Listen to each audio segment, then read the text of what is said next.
국제신용평가사 S&P가 프랑스를 비롯한 유로존 9개 국가의 신용등급을 일제 강등했습니다. 프랑스는 트리플 G를 상실했고 이탈리아는 트리플 B 플러스로 2단계나 강등돼 역사상 처음 B등급을 부여받게 됐습니다. 이명박 대통령은 전기료를 비롯한 공공요금이 원가에 미치지 못해 공기업 적자가 누적되지만 서민 생활과 직결된다는 점을 고려해 인상을 최소화하겠다고 말했습니다. 2년 이상 계속됐고 앞으로도 2년 이상 지속될 것으로 예상되는 업무에 종사하는 공공기관 비정규직은 올해부터 무기계약직으로 전환됩니다. 한명숙 전 총리가 민주통합당 대표로 선출되면서 이른바 친노라는 새로운 정치 테마주가 형성되고 있습니다. 한 대표 관련주라는 이유로 영남제분과 모나미는 주가가 급등하고 있습니다.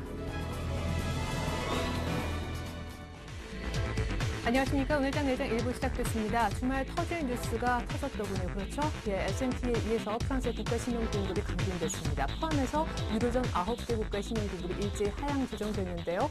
프랑스의 신용등급에 관해서는 설이 난무했었죠. 지난해 연말부터 계속 나왔던 얘기였고 1월 중에 강등이 되느냐 마느냐 말도 많았고요. 이번 달 말에 예정돼 있는 EU 정상회담 이전이냐 이후냐 논란도 있었는데 결과적으로 1월 중순 정상회담 이전에 이 같은 뉴스가 나온 것 같습니다. 일단 불확실성 해소, 오히려 저가 매수에 나선 세력들이 있으면서요. 주말에 글로벌 증시가 많이 빠지지 않았듯이 우리 증시 역시 그러한 모습인데요. 수급이 굉장히 재밌습니다. 외국인들이 현물은 팔생각을 안 하는 것 같지만 선물 쪽에서는 일단 해지성 매도가 많이 나옵니다. 프로그램 매물 압박이 큰 날인데요. 코스피 코스닥 낙폭이 어느 정도인지 시황센터 가서 한번 체크해보고 오겠습니다. 네, 여기는 시황센터입니다. 지난주 국제신용평가사 S&P가 유럽 국가들의 신용등급을 하향 조정하면서 글로벌 증시도 일제히 하락세를 보였는데요. 한 주의 시작 월요일을 맞이하는 여의도의 어깨도 무거워 보입니다. 주말을 지나 과연 국내 증시에 어떻게 반영이 되고 있는지 현재 코스피 지수부터 확인해 보겠습니다. 코스피 지수가 유럽 신용등급 하락에 1%대 약세를 보이고 있습니다. 현재 코스피 지수는요, 전거래일보다 1.22% 하락한 1852선에서 거래가 되고 있습니다. 자세한 수급 상황, 자세한 장중 흐름 확인해 보도록 하겠습니다. 오늘 소폭 하락으로 장을 시작한 코스피 지수는 전거래일 기준 사흘 만에 약세로 전환했는데요. 현재는 기관과 프로그램의 매물 부담의 낙폭을 확대하면서 1852선에서 등락을 거듭하고 있습니다. 이어서 수급 상황 살펴보도록 하겠습니다. 프로그램 매매 동향은 3거래일 만에 매도세로 돌아서면서 현재 2천억 원 넘게 매도하고 있는데요. 그 가운데 외국인이 닷새째 매수 우위를 보이고 있습니다. 현재 외국인 149억 원 매수하고 있고요. 개인 역시 2,361억 원 매수 우위를 보이고 있네요. 반면에 기관은 6거래일 만에 매도세로 전환했습니다. 현재 146억 원 매도하고 있네요. 이어서 코스닥 지수입니다. 코스닥 지수도 사흘 만에 하락하면서 현재 약세를 보이고 있습니다. 코스닥 지수는요, 전거래일보다 0.61% 하락한 519선에서 거래가 되고 있네요. 자세한 장중 흐름 확인해 보도록 하겠습니다. 오늘 코스닥 지수는 유럽발 악재 속에서 519선으로 하락 출발했는데요. 기관과 외국인의 매도세가 늘어나면서 현재 약세를 지속하고 있네요. 자세한 수급 상황 살펴보도록 하겠습니다.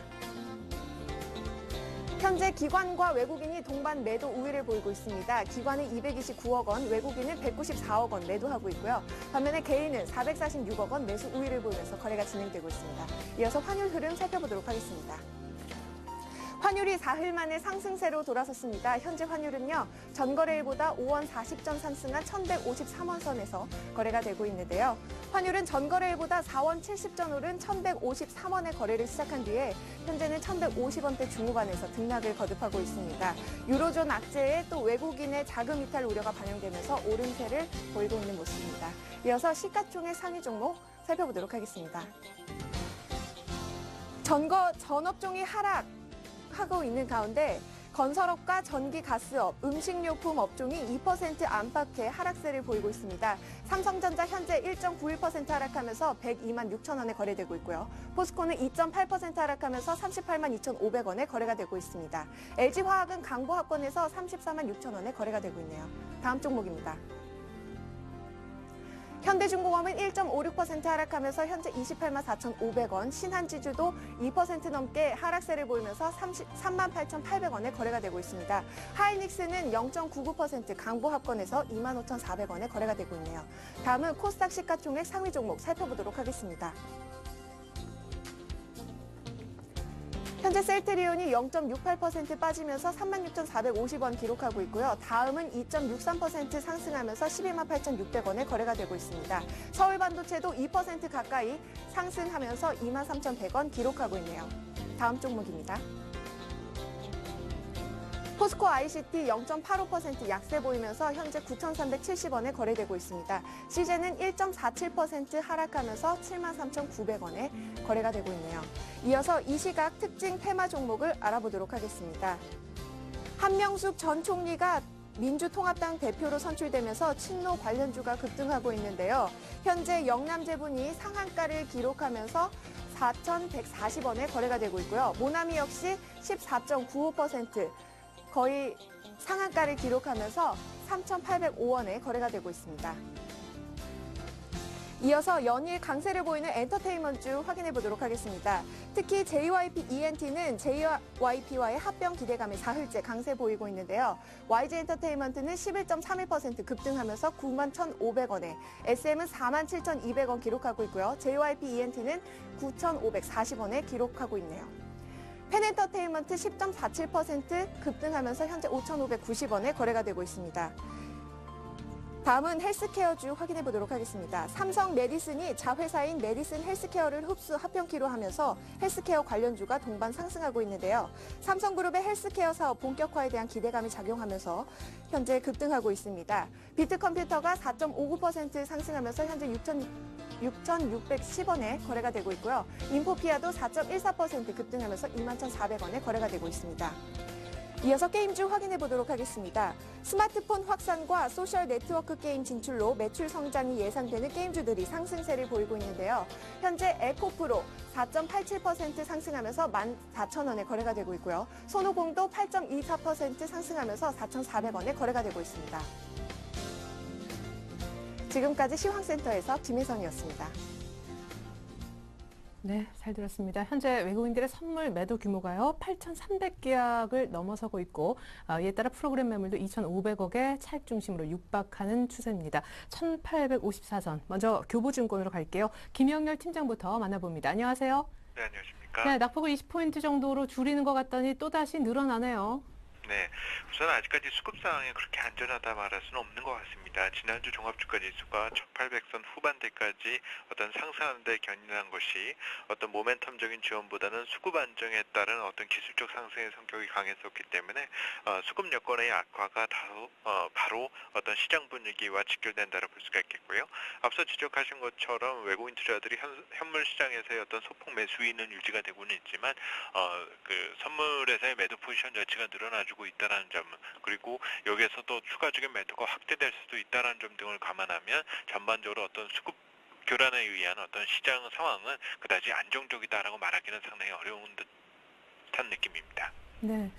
주말에 대형 악재가 나왔잖아요. 프랑스를 포함한 유로존 9개 국가 신용등급 강등. 근데 이 하락, 강등 영향이 우리 시장에 미친 영향은 제한적이라고들 많이 하시더라고요. 정말 제한적이라는 해석이 가능한 건지, 뭐 자금 조달 비용이 늘어나면 중장기적 악재가 될 수는 없는 건지 이 부분 좀 짚어주시기 바라겠습니다.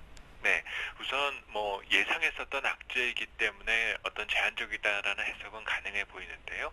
우선 지난 8월 미국의 국가 신용등급이 강등되었을 때는 그 변화된 신용등급과 비교한 어떤 국채금리에 대한 반영 정도가 크지 않았습니다. 그렇기 때문에 주식시장 그리고 채권시장의 이 변화가 상당히 컸었고, 이 과정에서의 금융시장의 혼란이 확대됐었던 면이 있다란 보여지는데요. 하지만 최근 이미 유로 주요국들의 국채금리가 어느 정도는 선제적으로 반영된 부분이 강했었던 만큼 당장 지난 주말에 있었던 어떤 강등 조치가 어떤 추세적인 의미를 담기는 쉽지는 않아 보입니다. 하지만 우리가 주목해야 될 것은 이제 국가 신용등급이 강등된 만큼 이번에 강등된 국가들의 금융기관들의 어떤 세부적인 신용등급에 대해서도 조정이 잇따를 가능성이 있다는 점인데요. 올 상반기에 유럽 주요 금융기관들은 현재 상당 부분의 부실채권을 보유하고 있기 때문에 자본을 늘려야 되는 시기입니다. 그런 가운데 만약 금융기관들이 금융기관들의 신용등급이 강등되었을 때는 자금 조달 과정에서의 어려움이 가중될 가능성이 있고 이때 자연스럽게 다시금 정부기관에게 손을 벌릴 수밖에 없을 텐데 이때 만약에 지원 과정에서 어떤 불협화음이 커지게 된다면 시장은 다시 한번 그 재정위기에서 비롯된 투자 혼란을 다시 한번 경험할 수 있는 가능성이 잠재되어 있다는 점입니다. 따라서 어떤 추세적인 의미를 담지 않더라도 우선 악재는 분명 악재다라는 어떤 단순한 해석이 필요하다라는 판단이고요. 또 주변 상황으로 살펴보면 현재 헝가리에 대한 어떤 금융 제재와 비롯해서 IMF로부터의 어떤 구제금융과 관련된 이슈가 아직도 시장에서는 잠재되어 있기 때문에 어떤 악재의 재생산 과정에서 시장 심리가 다시 한번 요동을 칠 수 있는 가능성은 남아있다는 점입니다. 따라서 오늘 단기적으로 시장이 주말에 나와 전해졌었던 소식을 전부 반영했다는 의미보다는 단기적으로는 조금 조심스러울 필요가 있다는 점을 인지해두고 전략을 수립하는 것이 필요하다는 판단입니다. 네. 변동성이 앞으로도 더 크게 확대될 수 있음에도 불구하고 개인들은 일단은 오늘 저가 매수 들어가는 모습인데요. 1850선 정도면 그때 이렇게 표현하셨었죠. 어중간한 지수대라고. 어중간한 지수대에서도 개인들은 삽니다. 마감 전략 세워주시죠. 네, 우선 예상했었던 악재가 노출되는 것은 더 이상 악재가 아니다라는 인식은 분명한 것이지만 앞서도 말씀드렸던 것처럼 분명히 시장 재료가 재해석되는 과정에서 당연 또 다시 한번 또 시장에 부담을 가중시킬 가능성이 있다는 점을 감안하면 현재의 시장 위치는 비중을 확대하기에는 아주 매력적인 위치다라 말하기는 상당히 어렵습니다. 또한 다음 주 설 연휴를 앞두고 연휴에 대한 리스크 등을 감안한다라면은 설 연휴 이전에 어떤 비중 확대에 대한 고민보다는 오히려 연휴가 끝난 다음부터의 어떤 포지션 플레이닝을 대비하는 것이 필요해 보겠고요. 단기적으로 낙폭이 있다라는 이유만으로 해서 어떤 반등에 대한 그 수준을 감안하더라도 그다지 먹을 것이 많은 시장 구간은 분명히 아니다라는 판단입니다. 그렇기 때문에 어떤 반등 이후의 추세를 가늠하고 시장에 대응을 하더라도 늦지는 않는다라는 생각을 하실 필요가 있겠고요. 전반적으로 시장 여건 자체가 좋지 않게 되면 대형주, 중소형주 전부 시장 센티먼트가 악화될 수밖에 없습니다. 동등하게 시장 주가에 대한 레벨이 다운됐었을 때는 오히려 요구 수익률이 높은 중소형주를 중심으로 관심이 커질 수도 있다는 점을 감안하시면서 여전히 시장은 지수에 대한 승부보다는 개별 종목에 대한 승부로서 압축해 나가는 대응 전략이 바람직할 것으로 판단됩니다. 그럼 오늘 프로그램 영향권 때문에 많이 빠지고 있는 대형주, 단기 대형주 좀 어렵다는 말씀이세요? 네, 우선 어떤 수급의 의존도가 커질수록 주가에 대한 반발력을 강하게 기대하기는 쉽지가 않습니다. 지난주에도 지수 상승을 견인해왔었던 조선, 철강, 은행 업종 등의 경우 당장의 업황 변화보다는 밸류에이션 갭을 활용한 단기적인 저가 심리가 주가를 상승시킬 뿐이지 여기에 다시금 악성 매물이 짓눌렸을 경우에는 주가의 반발력이 제한적일 수밖에 없다라고 보여지는데요. 그렇기 때문에 오히려 대형주 쪽보다는 그동안의 수급이 양호했었던 중소형주에 대한 관심이 필요해 보이고 오늘 엔터 관련주라든지 게임 관련주들이 이미 선제적으로 상승을 나타내는 것은 여전히 시중 자금이 중소형주의 집중 현상이 나타나고 있다는 점 나타났다라는 뜻으로 해석해 볼 수가 있습니다. 좀 더 추가적인 약세가 나타나게 된다라면 오히려 현재 낙폭이 선제적으로 진행되어 가고 있는 IT 장비, 부품 관련주를 중심으로 선제적인 또 반발이 있지 않겠냐라고 기대가 됩니다. 네, 전략 잘 들었습니다. 교보증권 김영렬 팀장님 분석이었습니다. 고맙습니다. 감사합니다. 네, 자 보다 다양한 전문가들의 시장 보는 눈 확인해 볼까요?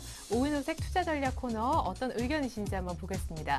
SK증권 종로지점의 김민수 차장님, 중기 추세 저항은 1870선 시도 이후 시장이 다시 하락하고 있는데 주식 비중을 포트에서 절반 정도로만 대응했으면 좋겠다라고 하셨습니다.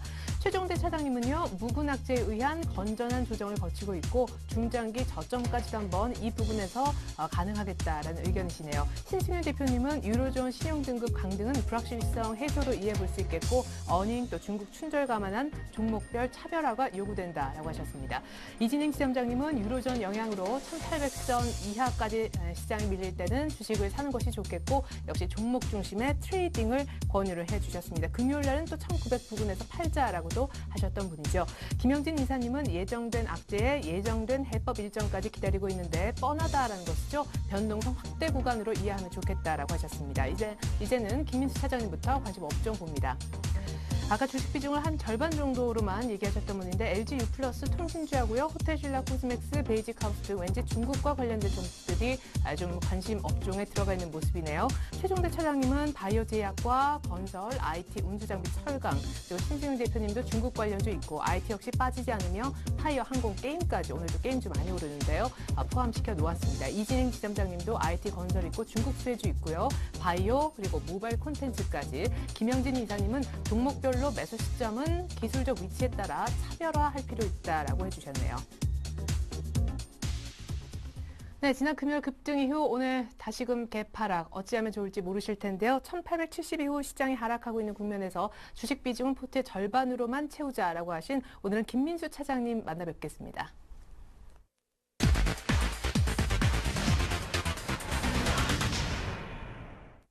네, 차장님 안녕하세요. 안녕하십니까. 네, 드디어 프랑스 신용등급 강등됐는데 먼저 주간 전략 변화부터 보고 얘기 이어갈게요. 네, 우리 김민수 차장님의 주간 전략이 되겠습니다. 1월 10일이 지난주 화요일이었고 밑에서 두 번째 줄인 1월 13일이 지난주 금요일 여기까지가 지난주 전략이었었는데요. 지난주 화요일 아주 시장이 많이 올랐을 때 추격 매수하지 말자 그냥 있는 종목만 들고 있자라는 전략을 펴신 바 있고 1월 11일 그러니까 옵션 만기 전날에는 프로그램 매매 변화에 주의하면서 역시 1870을 안착하는지 여부 이것이 최대 관건이다라고 옵션 만기일까지 얘기를 하신 바 있습니다. 만기일날 수급은 괜찮았었고요. 그리고 지난주 금요일 중기 저항 돌파 시도 속에 그냥 돌파가 아니라 안착이 굉장히 역시 중요하다라는 언급을 계속 해주셨었는데 낙폭과대주 중심의 접근도 한번 말씀하셨었군요. 그리고 오늘 한 주가 바뀌자 중기 추세 저항은 1870 시도 이후에 시장이 다시금 안착을 못하는 모습인데 주식 비중은 50% 정도로만 채우자라고 전략 변화를 저희가 확인해 볼 수 있겠습니다. 네, 차장님 그러니까 옵션 만기도 잘 넘기고 지난주 후반에 장중에 1880까지 갔었지만 결국 안착을 못하기 때문에 좀 보수적으로 보자 이런 뷰신가 봐요. 예, 그렇습니다. 일단 지금 시장 분위기가 어떤 한쪽으로 강하게 자리 잡는, 그래서 어떤 수렴형 패턴에서 자리를 확실하게 자리 잡는 모습이 아니란데 초점을 맞춰볼 수 있을 것 같습니다. 특히 지난주까지도 어떤 추세 중심의 저항들, 특히 그 강조를 많이 드렸던 1870선에 대해서 넘기는 모습들이 나오긴 했지만은 어떤 강한 몸통이라든가 그런 쪽으로 추세 저항에 대한 확신이 좀 들어가지 못하는 모습으로 나오다가 일단 주말에 나타났던 어떤 유럽 관련된 또 신용등급 강등 얘기로 어떤 시장이 또다시 제자리를 찾지 못하는 어떤 좀 어지러운 모습들이 계속 이어진다고 볼 수 있을 것 같은데요. 일단 결국에는 결론적으로 본다고 한다면 지금 현재까지 나오고 있는 시장 흐름들은 추세 저항을 시도하다가 다시 제자리로 돌아오는 어떤 그런 모습의 한계를 보여준다고 볼 수 있을 것 같습니다. 그런 가운데 외국인들의 패턴을 좀 주목을 해봐야 될 것 같은데요. 일단 외국인들 쪽에서 현물 흐름을 보게 되면 그래도 안정적이라고 볼 수 있을 것 같습니다. 그 이유 같은 경우는 아무래도 그 신용등급 강등에 따른 위험을 일단 미리 좀 감지를 했고요. 그리고 그런 가운데 어떤 작년 같은 경우도 금감원에서 발표한 내용을 보게 되면 약한 보유 비중의 유럽계 자금들의 보유 비중의 한 절반 정도는 미리 매도를 해놓은 상태이기 때문에 오히려 오늘 같은 경우 그렇게 충격이 좀 크게 현물 쪽에서 나타나고 있는 모습들은 아닌데 반대로 선물 쪽에서는 좀 변화가 좀 크다고 볼 수 있을 것 같습니다. 특히 단기적으로 현물 매수를 이어가던 모습에서 다시 한번 오늘 한 7,000개 가까이 매도세가 좀 나오는 모습들인데 이런 모습이라고 한다면 아무래도 지금 작년부터 이어왔던 프로그램 매수세, 즉 배당을 겨냥했던 프로그램 매수세가 좀 흔들릴 수 있는 역할로 나올 수 있는지 여부가 가장 중요하다고 볼 수 있을 것 같은데요. 따라서 오늘 그 외국인들 선물 매도가 나오는 가장 핵심적인 이유들, 특히 오늘 미국 시장이 열리지 않는 모습들이다 보니까 오히려 현물은 말고 오히려 선물 중심으로 단기적으로 대응하는 관점 쪽으로만 시장을 대응하는 흐름에서 나오는 결과인지 아니면은 본격적으로 프로그램 매도가 확대될 수준인지에 대한 흐름들을 일단 이번 주 초까지 계속 확인해 보는 게 좀 중요할 것 같고요. 바로 외국인들 쪽에서 선물 매수세로 다시 전환돼서 어느 정도 안정권을 찾아주고 특히 베이시스 같은 경우도 1% 이상 계속 벌려주는 모습들로 확인된다. 그렇다고 한다면 일단 단기적인 관점 쪽으로 넘어가겠지만 아닐 가능성도 일단 조금 더 생각을 좀 해봐야 될 것 같고요. 또 하나 이번 주 같은 경우는 또 여러 가지 이슈들이 많습니다. 특히 이제 단기적으로는 그리스 채무 협상에 대한 얘기부터 특히 그 주말까지 이어지는 어떤 그 정상회담들에 대한 얘기까지 거기다가 어닝 시즌에 대한 여러 가지 얘기들까지 같이 복합되다 보니까 아무래도 시장이 그 하나하나의 내용에 따라서 일희일비하는 어떤 그런 모습들이 나오다 보면 오히려 그 지금 현재 주식 비중을 한 90%라든가 100%까지 꽉 채우는 상태에서 조금 더 긍정적으로만 보기에는 본다고 한다면 아무래도 시장에 대해서 대응할 수 있는 여력이 좀 더 떨어지게 됩니다. 따라서 조금 몸집을 좀 가볍게 한 상태에서 어떤 그 좀 짧은 전략 쪽이라든가 어떤 좀 빨리빨리 움직일 수 있는 어떤 그런 전략을 만들기 위해서는 그래도 주식 비중을 좀 줄여놓는 전략이 아무래도 시장에 대응하기가 좀 더 쉬운 전략이 아닐까라고 좀 강조드리고 싶습니다. 네. 그러면은 프랑스의 신용등급 강등으로 인해서 시장의 어떤 성격이 완전히 바뀌는 건 아니죠? 지금 낙폭범위는 되게 빠르게 줄이고는 있거든요. 박스권이 깨지거나 하지는 않을 것 같은데요. 예, 그렇습니다. 뭐 일단 지금 시장이 안 좋아서 주식 비중을 50%로 본다는 내용보다도 일단 시장에 대해서 어떤 특별한 모멘텀이 강화가 되거나 어떤 약화가 되거나 하는 모습이 아닌 어떤 일정한 어떤 박스권 안에서의 움직임이 계속 되풀이되는 현상이다 보니까 오히려 일단 잘못하게 되면은 내려가서 주식 비중이 크다 볼 때 주식 내려갔을 때 박스권 하단부에서 주식을 팔아버리고 아니면은 오히려 쫓아가서 그 상단부에서 주식을 사버리고 하는 어떤 뇌동매매까지도 연결될 가능성이 크기 때문에 그런 모습들을 좀 제거하기 위해서 조금 주식 비중을 좀 조절하는 전략이 낫지 않을까라는 관점입니다. 예, 아까 관심 업종에 보니까 통신주 하나도 눈에 띄고 나머지 종목들은 왠지 중국 춘절 수혜주 같던데 왜 이쪽을 관심 종목으로 꼽아주셨는지요? 예, 일단 그 통신주 같은 경우는 상대적으로 좀 약간 경기 방어적인 성격도 물론 있겠지만요. 최근에 흐름 보게 되면은 배당 이후부터 주가가 계속 하락하는 현상을 1월달 내내 좀 보였었습니다. 그런 가운데 단기적으로 매도를 많이 했던 외국인들 쪽에서 어느 정도 다시 팔았던 비중을 조금씩 채워주는 역할이 나오기 시작하게 되면 아무래도 낙폭 과대에 대해서 이제 반등이 좀 이끌어질 가능성에 무게를 두면서 통신주 쪽에 대한 가격 메리트를 좀 생각을 해보는 측면이고요.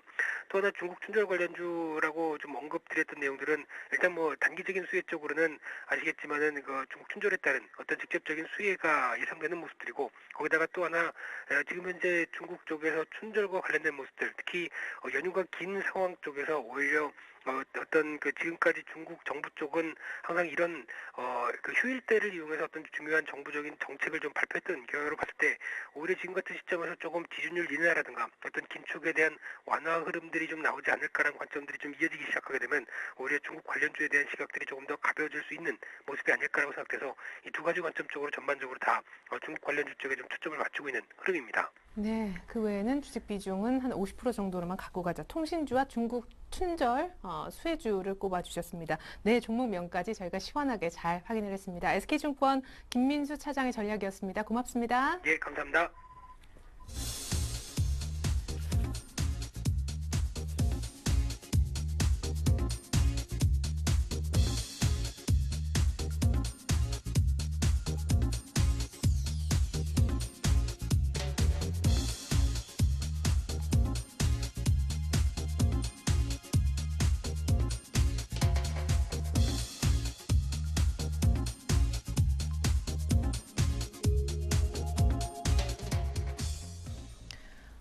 네, 코스닥은 오히려 상승 전환 임박이고요. 기관은 오히려 현물 쪽 순매수로까지 돌아서면서 수급이 좀 많이 풀리고 있습니다. 이번엔 선물 쪽 동향 오늘 특별히 체크를 안 해볼 수가 없겠는데 IBK증권의 김현준 연구원 만나보겠습니다. 안녕하세요.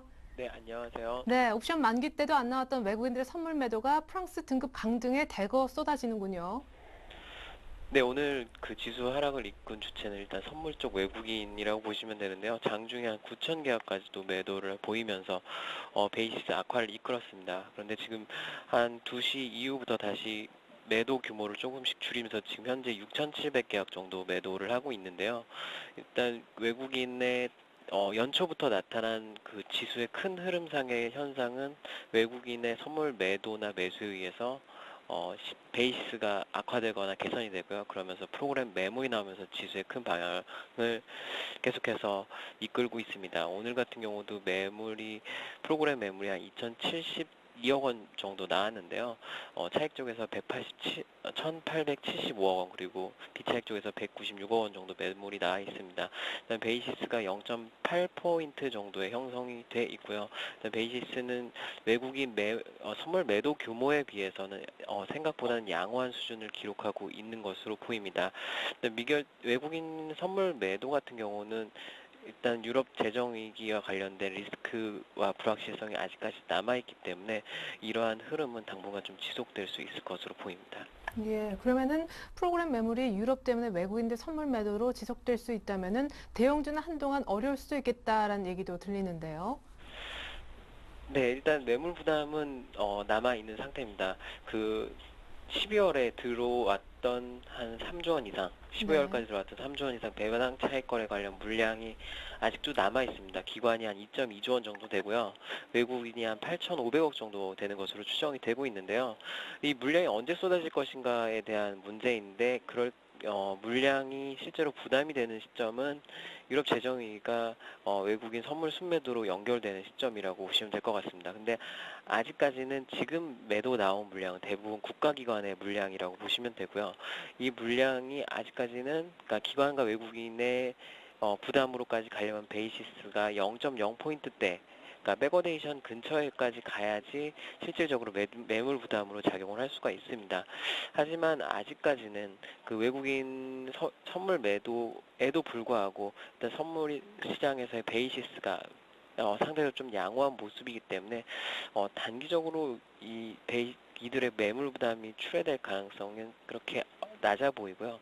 따라서 대형주에 대한 접근은 일단은 조심하는 것보다는 조정할 때마다 매수를 하는 관점에서 접근하는 것이 바람직할 것 같습니다. 네, 기관과 외국인의 물량은 아직 베이시스가 그렇게 악화가 안 돼서 안 나오는 상태이기 때문에 대형주 조정 시 매수 의견까지 주셨습니다. 지금까지 선물전략의 IBK증권 김현준 연구원이었습니다. 잘 들었습니다. 네, 감사합니다.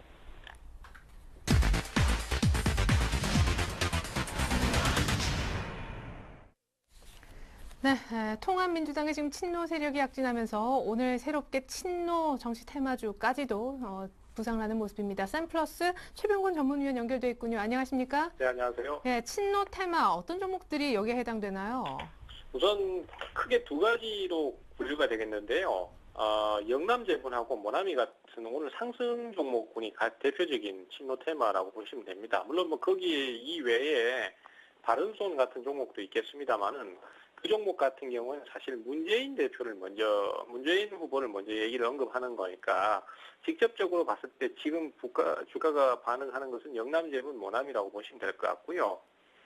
영남제분 같은 경우에는 과거에 이제 어떤 사건을 통해서 이해찬 총리, 과거 전 총리하고 이 회사의 회장하고 친분 관계가 밝혀지면서 대표적인 친노 기업으로 평가를 받았던 기업입니다. 그러다 보니까 지금 민주당의 한명숙 총리 자체가 애초에 친노 인사이기 때문에 그쪽으로 지금 부각을 시키는 모습이고요.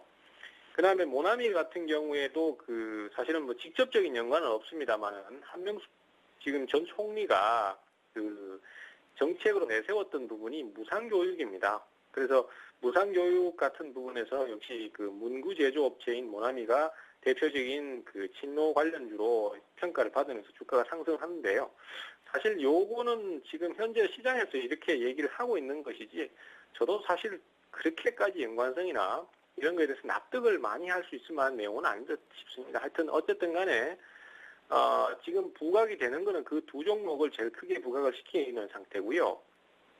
시장에서는 차트상으로는 가장 긍정적입니다. 그래서 앞으로 주가 상승이 나올 수 있을 만한 요소가 많다 이런 평가가 나오고 있고 또 저 또한 현재로서는 그렇게 지금 생각을 하고 있습니다. 특히 영남제분 같은 경우에는 차트상으로도 신고가를 경신하고 있기 때문에 흐름 자체가 상당히 강한 편입니다. 그래서 일단 기술적 분석만으로는 지금 진행이 추가적인 상승 흐름을 또 만들어낼 수도 있다라고 평가를 할 수 있습니다. 하지만은 최근에 금융감독원의 정치권 테마에 대한 단속 의지가 상당히 큽니다. 그래서 주가 상승이 추가로 나오더라도 일단 매수 관점은 우리 개인 투자자들한테는 상당히 부정적이다. 저는 그렇게 인식을 하고 싶고요.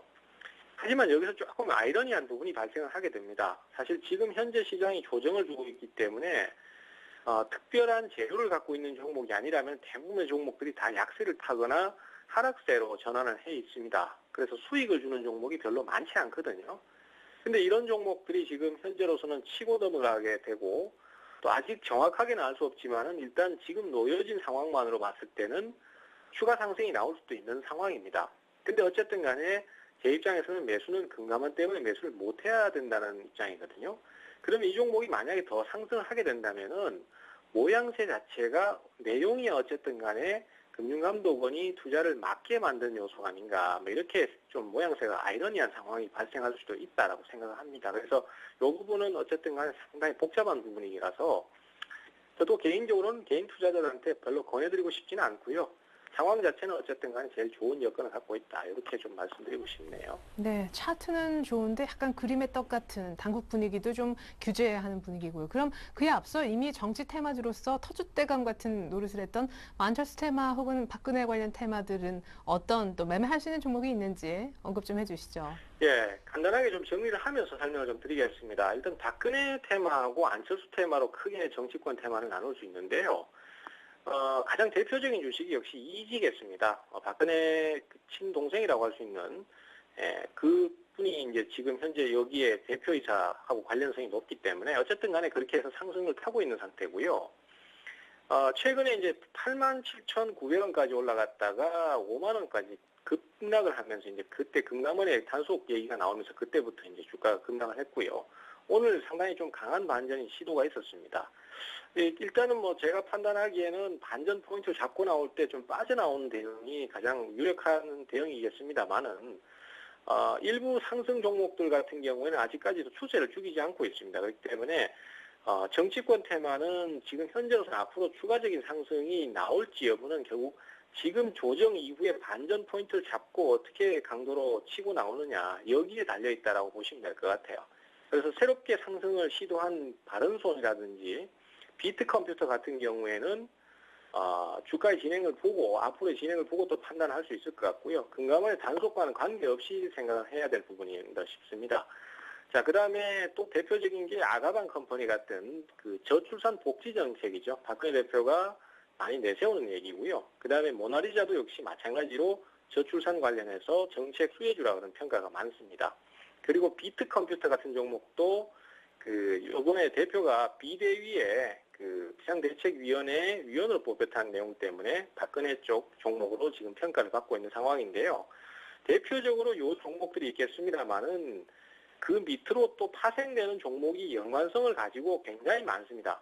그래서 이 대표적인 종목들도 지금 약세를 면치 못하고 있는 만큼 그 연관성 종목들도 상당히 주의를 기울이셔야 될 것 같고요.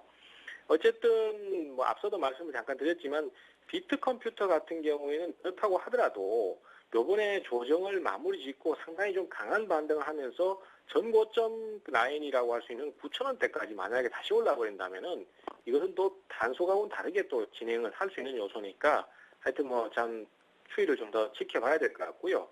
그 다음에 반면에 이제 안철수 측의 또 종목들이 지금 많이 있습니다. 그 중에 대표적인 거 3개만 제가 소개를 좀 드리려고 하는데요. 안철수 연구소가 역시 가장 대표적인 종목이겠고요. 그 다음에 잘만테크 같은 경우도 있습니다. 이 종목은 뭐 그 핵심 간부나 아니면 대표이사가 안철수 씨하고 연관이 있는 것이 아니고 안철수 연구소와 기술 제휴를 했다는 내용 때문에 주가가 급등을 했기 때문에 좀 황당한 내용이긴 하죠. 어쨌든 간에 최근에 상승을 제일 많이 하는 종목이고 또 안철수 관련주로 평가를 받고 있는 상황입니다. 그 다음에 솔고바이오 같은 종목들도 이번에 금감원에서 지목을 받은 대표적인 안철수 관련주 이렇게 좀 평가를 하실 수 있겠고요. 뭐 누구 관련주 이런 걸 떠나서 종목이 추세가 죽어버리면은 그 다음에는 뭐 금감원 조사가 아니더라도 결국 주가는 급락할 수밖에 없는 구조가 되어 있는 만큼 그런 부분을 잘 염두에 좀 두셔서 투자를 하셨으면 좋겠고요. 되도록이면은 가급적이면 지금 뭐 우려하는 목소리가 많습니다. 그래서 새롭게 부각되는 친노 관련 종목들도 무리한 투자하지 마시고 그냥 정상적인 내용을 가시는 게 저는 개인적으로 가장 맞다라고 생각을 하고 있습니다. 네, 혹시나 딱 매수 시점이 오겠다 싶으면요. 이 코너를 통해서 언제나 추천해 주시면 좋겠습니다. 기다리고 있을게요. 샘플러스 최병곤 전문위원의 테마주 분석이었습니다. 고맙습니다. 네, 감사합니다.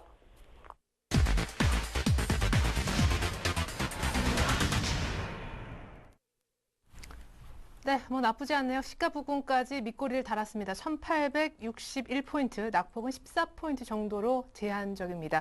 오늘은 황제TV의 송민재 대표님과 함께 마감 전략 다시 한번 짜보겠습니다. 안녕하십니까? 예, 반갑습니다. 네, 처음 뵙는 날 이렇게 또 커다란 뉴스가 터졌네요. 그렇죠? 예. 첫 방송인데 이렇게 또 큰 이슈가 터져가지고 또 시장에 또 큰 무리를 일으키고 있는 것 같습니다. 네. 그 프랑스의 등급 강등, 사실은 뭐 1월 중에 결국은 나왔고 정상회담 이전에 중순쯤에 나온 모습인데 여러 가지 대응이 충분치 않다 이런 이유였더군요. S&P 쪽에서. 예, 국내 지금 주요 이슈들을 살펴보면은 그 유로존 9개국 국가 신용 강동 이슈가 좀 큰 이슈로 지금 부각이 된 상태입니다. 그리고 대내외적으로 미국 이란 제재로 국제 유가 상승 가능성도 지금 대두되고 있는 문제가 있고요. 지금 우선 오늘 장부터 먼저 한번 정리를 해보고 그리고 이제 국내 주요 이슈와 그리고 경제 지표에 대해서 얘기를 해보도록 하겠습니다. 네. 예. 네, 오늘 일단 뭐 수급부터 그럼 좀 간단하게 좀 체크를 해주실까요? 앞서 많은 부분이 좀 언급이 되긴 했었는데 오늘 시장의 키는 외국인의 수급인 것 같더라고요. 예, 맞습니다. 금일 외국인이 9천억 넘게 선물을 매도했고요. 그로 인해서 시장의 하락 추세가 이어졌습니다. 지난주 국내 증시는 1800에서 1850선의 두터운 매물대로 벗어나 상승세로 이어지는 그런 분위기였지만 시장 참여자들은 1900선을 재돌파하는 움직임이 있지 않을까 그런 의견들이 많이 있었는데요. 현재 주변 상황이 녹록치가 않습니다. 지난주 금요일 밤에 유로존 9개국 신용 강등 이슈로 오늘 국내 증시가 일부 영향을 받았고요. 그로 인해서 금일 투자 심리가 많이 훼손된 상태입니다. 잠시 차트를 보면서 말씀을 드리도록 하겠습니다. 네.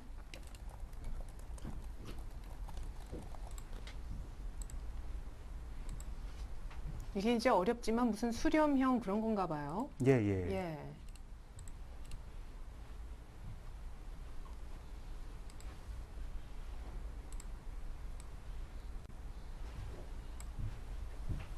네, 이 선이 어떤 의미가 있는지 좀 말씀하시면서 예, 그어주시면. 제가 예. 잠시 설명을 예. 드리겠습니다. 예, 지금 제가 추세대를 그렸는데요. 네. 이렇게 저점을 지지를 하면서 이렇게 상승하는 그런 모양이 지금 계속 나오고 있었는데요. 통상 기술적 분석에서는 삼각 수렴 형태로 이렇게 불리고 있습니다. 그리고 지금 121선 저항에서 이렇게 한 번씩 저항을 맞고 조금씩 진폭을 줄이면서 상승하는 모습이 나왔고 지난주 같은 경우에는 121선을 일부 돌파하는 흐름이 있었습니다. 이런 긍정적인 시그널로 시장 참여자들은 시장에 대해서 우호적인 인식을 많이 가지고 있었는데요. 예. 지금은 오전에는 1.5%까지 이렇게 코스피 주가가 하락을 하다가 낙폭을 지금 줄이면서 0.76%까지 이렇게 올라온 상태입니다. 예. 지금 오늘 수급 잠시 살펴보면요. 제 개인이 1857억 지금 매수하고 있고요. 코스닥은 430억 매수하고 있습니다. 그리고 기관들이 이렇게 기관 외 기타 기관들이 매수를 하고 있는 관점이라도 지금 선물에서 9천억 이상의 매도가 나오고 있기 때문에 지수 상승에 큰 좀 장애가 되고 있는 것 같습니다. 예. 예. 일단은 뭐 강등이 된 건 강등이 된 거죠. 악재는 악재다 이런 분석도 있었는데 빠르게 이슈 좀 나온 것들 정리를 해 주시고요. 앞으로 또 일정들하고 같이 좀 얽혀 있는 것 같아서 빠르게 함께 좀 정리를 부탁드릴게요. 예, 국내 주요 이슈 4가지로 정리해서 말씀드리겠습니다. 일단 유로존 9개국 국가 신용 강등 이슈가 있었는데요. 이로 인해서 4가지 정도로 지금 제가 정리를 한번 해봤습니다. 예, 첫 번째, 유럽은행 연쇄 피해 우려와 실물 경제 회복 지연 이런 문제가 있을 수가 있고요. 그리고 유럽 재정은행 EFSF죠. 최고 등급치 상실 가능성, 그리고 이제 그리스 디폴트 가능성이 있고요. 외국인 자금 유출 타격과 환율 상승 우려감이 좀 있습니다. 네. 하나씩 짚어드려서 말씀드리면은 첫 번째로 그 유럽은행 연쇄 피해가 우려가 발생되는데 프랑스 국채 담보로 빌린 유럽은행 같은 경우에는 담보 가치가 하락을 하게 되고요. 그로 인해서 연쇄 피해가 우려될 수 있고 그리고 이를 극복하기 위해서 대출 금리와 그리고 대출을 축소할 수 있습니다. 이것이 바로 실물 경제로 바로 이어질 수 있고요. 그리고 두 번째로 EFSF의 재정에 5분의 1을 담당하는 프랑스 신용 등급이 하락되었습니다. EFSF 차입금 비중이 늘겠죠. 그리고 이제 유로존 국가에 대한 자금이 어려워질 수 있는 그런 가능성이 대두되고 있습니다. 그리고 세 번째로는 2차 구제 금융안 패키지안이 채권 손실률 50% 안으로 이렇게 확정이 됐었는데요. 그리스 정부와 민간 채권단 사이에 나랑이 좀 있다고 합니다. 이 부분이 좀 힘들 경우에는 3월 말 도래하는 144억 유로의 국채 만기가 좀 어려울 수가 있고요. 국내 증시 같은 경우에는 유로존 국가의 차입 비용 증가로 인해서 국내 증시에서 외인 자금이 일부 일탈할 수 있다, 이런 말씀을 드릴 수 있습니다. 예. 그런데 작년에도 유럽계 자금이 10조 원 규모 넘게 9조 한 5,713억 정도 이미 이탈이 된 상태라서 추가적인 자금 이탈은 없을 거라는 의견이 많습니다. 그렇군요. 일단 송민재 대표님 오늘 처음 모시고 유럽 쪽 이슈까지 전해 듣고 있는데 시간이 한정적입니다. 그래서 우리 송민재 대표님만의 전략, 여러 가지 변수들 좀 빠르게 들어보고 싶은데 혹시 향후 일정 중에 이거는 꼭 좀 알아야 된다 이런 거 있으면 좀 그 부분만 요약해서 체크를 해주시죠. 예. 지금 다음 주 일정에 보면은 지금 다음 주에 미국과 유럽과 그리고 중국 쪽에 많은 그 지표들이 있습니다. 뉴욕주 1월 제조업 지수가 17일 날 발표되고요. 그리고 생산자 PPI 지수와 CPI 지수, 이런 부분을 분명히 체크를 하고 넘어가야 되는데요. 네. 현재 제조업 지수 같은 경우에는 53.9로 그 상승 추세를 타고 있습니다. 제조업 지수는 50 이상이면 제조업 확장 국면으로 판단하는데요. 지금 12월 정도에는 이거보다 좀 더 상승하지 않을까, 이런 판단을 낼 수가 있겠고요. 그리고 12월 생산자 물가 지수, 그리고 CPI 그 소비자 물가 지수 또한 그 상승 측면에 있지 않을까, 이런 내부적인 판단을 해볼 수가 있습니다. 그리고 다음 주에는 주요 기업들 실적 발표가 예상되고 있는데요. 기술주를 대표하는 IBM과 그리고 인텔, 마이크로소프트, 그리고 금융주를 대표하는 모건 스탠리, 뱅크 오브 아메리카, 아메리카 익스프레스 등 굵직굵직한 미국을 대표하는 기업들의 실적 발표가 있을 예정입니다. 국내의 기업과도 연관해서 생각해 볼 수 있습니다. 예, 그러게요.